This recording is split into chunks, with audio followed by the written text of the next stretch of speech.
Part 1. আরে আসেন আসেন ওসি সাহেব আসেন। আসসালামু আলাইকুম। ওয়ালাইকুম আসসালাম। আকবর, ওসি সাহেবের জন্য হালকা পাতলা কিছু খাবার ব্যবস্থা কর যা। না না, আমি খেতে আসিনি, আপনাকে ধন্যবাদ দিতে এসেছি। ওসি সাহেব কি যে কর, মাস্তান গো আবার ধন্যবাদ। মাস্তান গো ধরে দেবার জন্য আপনারা পুরস্কার ঘোষণা করেন, তার উপর আবার সাংবাদিক ভাই তারপর তো লেখালেখি করে একেবারে ফ্রন্ট পেজ।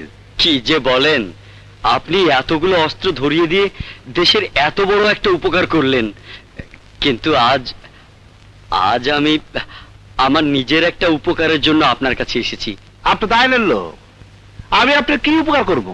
আপনি একটু উপরে বলে আমাকে এখান থেকে ট্রান্সফার করিয়ে দিন। কেন? এখানে আমার কোনো কাজ নেই, সবাই বিচারের জন্য আপনার কাছে আসে, আপনি বিচার করে দেন। গুন্ডা বদমাস চোর ছ্যাচোর সব সোজা হয়ে গেছে।